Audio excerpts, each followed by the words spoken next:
नमस्कार, मैं कुमार और आप देख रहे हैं स्टार मिथिला। साल का आखिरी दिन, आखिरी उम्मीदें आज इसी आखिरी दिन के साथ शायद आज समाप्त हो गई। फॉरबिसगंज दरभंगा रेलखंड पर आज भी ट्रेनों की परिचालन से संबंधित किसी भी प्रकार की खबर सार्वजनिक रूप से अनाउंसमेंट नहीं की गई। महज 89 वर्षों का ये रेलखंड आज भी अधूरा रह गया।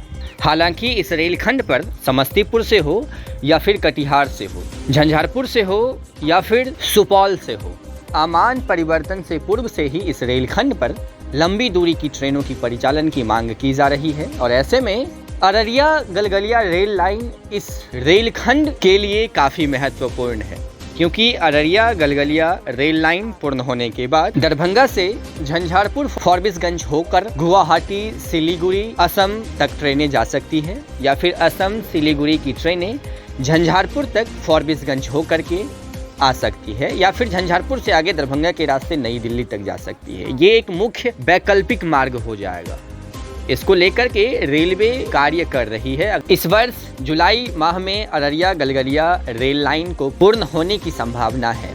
एक रिपोर्ट के मुताबिक लगभग 65 से 70% work Araria Galgalia rail line का पूर्ण हो चुका है। बाद जितने सारे काम बाकी हैं उसे इन 6 महीनों में पूर्ण किया जाना है।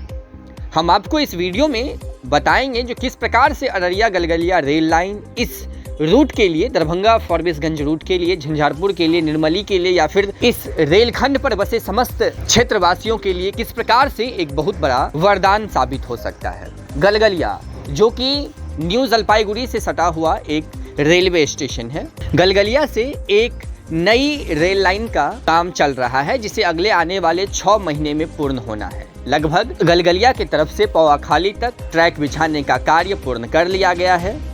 ट्रेन चलाने की भी तैयारी की जा रही है। इसके आगे अररिया तक इसका काम प्रगति पर है। ये आप मैप के माध्यम से समझ रहे हैं। गलगलिया से मुख्य रूप से 2 लाइनें, एक कटिहार के लिए और एक अररिया के लिए। कटिहार ऑलरेडी ट्रेन चल रही है। कटिहार से सिलीगुड़ी हो या असम हो, इन क्षेत्रों की ट्रेनें वर्तमान में चल रही है इसी रूट होकर के। लेकिन ये जो नया रूट बन रहा है, जो लाल कलर में आपको लाइन दिख रही है, ये लाइन बिल्कुल ही नया रेल लाइन है जो आकर के अररिया में मिलेगी। और अररिया से फॉरबिसगंज होकर ये रूट पूर्ण रूप से अब तैयार हो गई है। हालांकि इस रूट में 2 बाईपास का निर्माण कार्य भी चल रहा है, जिसे इस 3 से 4 महीनों में पूरा होने का अनुमान है।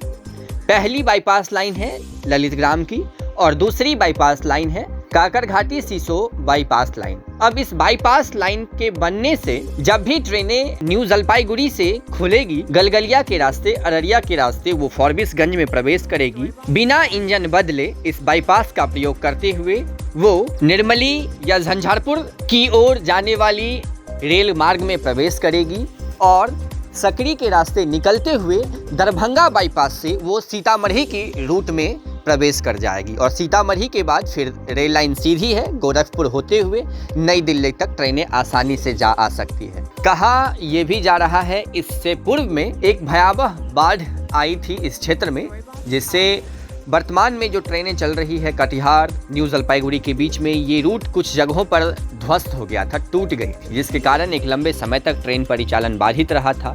और उसी समय एक निर्णय लिया गया था जो इस नए रेलखंड का निर्माण कार्य करना है, ताकि किसी भी प्रकार की अगर समस्या उत्पन्न हो एक रूट में, तो ट्रेनों की परिचालन एक अदर वैकल्पिक रूट से की जा सकती है, ताकि ट्रेनों की परिचालन बाधित न हो। इसलिए भी इस वैकल्पिक रूट को तैयार किया जा रहा है।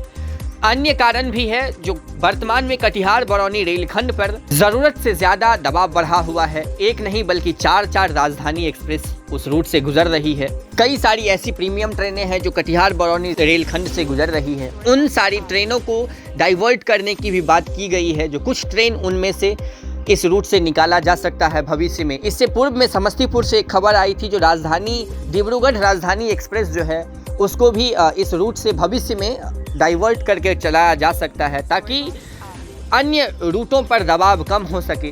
तो अगले आने वाले भविष्य में हो सकता है इस रूट का एक सुनहरा भविष्य हो। लेकिन वर्तमान में आज तक की स्थिति, 2023 का आज आखिरी दिन, आज तक इस रूट पर ट्रेन की किसी भी प्रकार की घोषणा नहीं हो सकी, जो संपूर्ण मिथिला कोसी सीमांचल क्षेत्र के लिए एक बहुत बड़ा उदासी का कारण है। उम्मीद थी जो घोषणा के बाद ही जल्द ट्रेनों की परिचालन शुरू कर दी जाएगी, लेकिन घोषणा के लगभग 9 महीने के बाद भी इस रूट पर ट्रेनों की परिचालन शुरू नहीं हो सकी है।